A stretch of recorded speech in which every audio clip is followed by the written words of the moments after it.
President Trump tweeted just a little while ago that he met with A.G. Sulzberger, the relatively new publisher of the New York Times, at the White House recently, and that they talked about the vast amounts of fake news being put out by the media. Trump says it was a good meeting. I wonder what actually happened in the meeting. Well, now we know. In the past few minutes, A.G. Sulzberger has issued a statement where he explains why he decided to meet with Trump in the first place. He says it was supposed to be off the record, but now that Trump's putting it on the record, here's the response.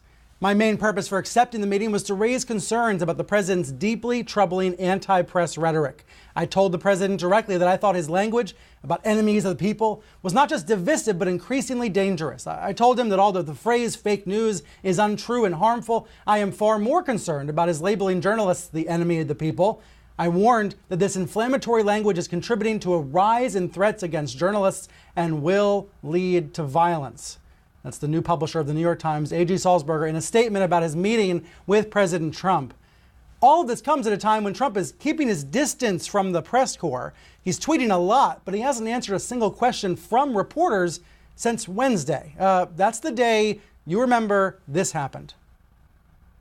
Did Michael Cohen betray you, Mr. President? Did Michael Cohen betray you? Mr. President, are you worried about what Michael Cohen is going to say to prosecutors? Are you worried about what is on the other tapes, Mr. President? Why has Vladimir Putin not accepted your invitation?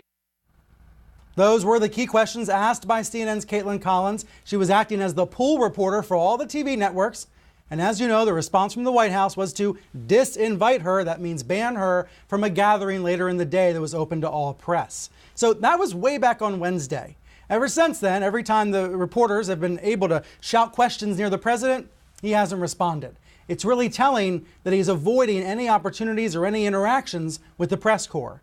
I think it shows that Caitlin's questions were spot on. These issues about Cohen and about his twisted relationship with Putin, these are big stories, and we're not getting any answers from Trump.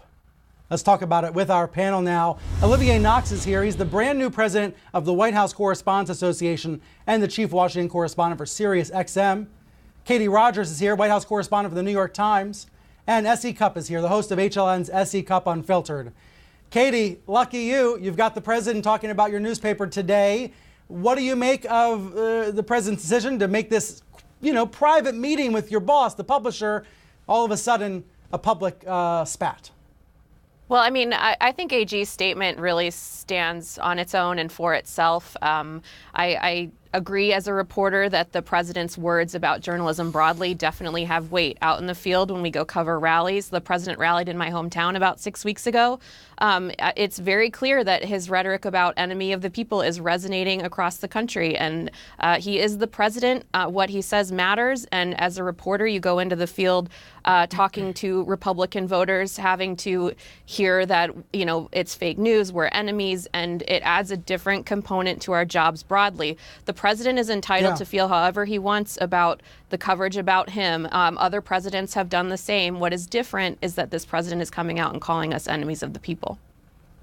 Tell me about Wednesday, Olivier, when this incident happened with Caitlin Collins. The news broke right before your radio show started on Sirius XM, but within an hour, you were out with a pretty strong statement condemning the White House's actions. Are you trying to take a harder line when it comes to the White House trying to punish reporters? Are you trying to show solidarity?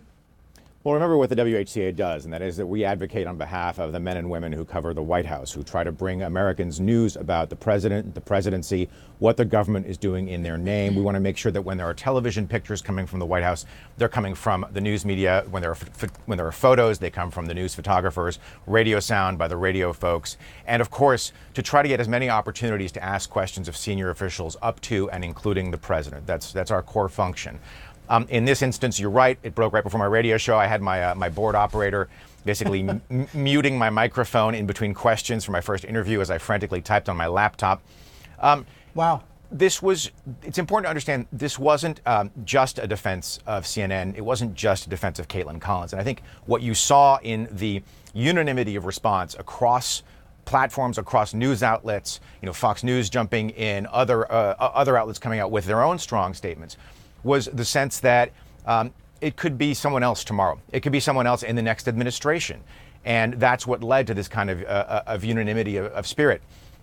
it struck at one of our core functions. Again, Caitlin was basically told she could not attend an event that literally every other credentialed reporter on the White House grounds that day could attend. It was important that we draw a line there, that we explain to people why that wasn't okay.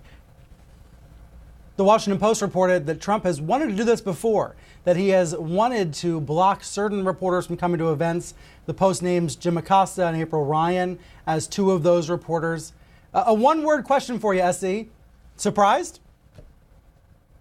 No. Trump has, I think, in business and life, operated as a sort of punitive force. I think he really likes to punish people, to sort of send a message or make examples or look like the strong man, the tough guy.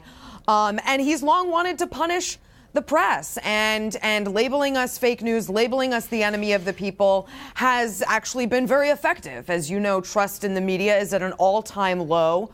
So this is having a significant impact. The difference now, I think, is that finally our news institution, our media, our press is sort of uniting around, in solidarity, around each other.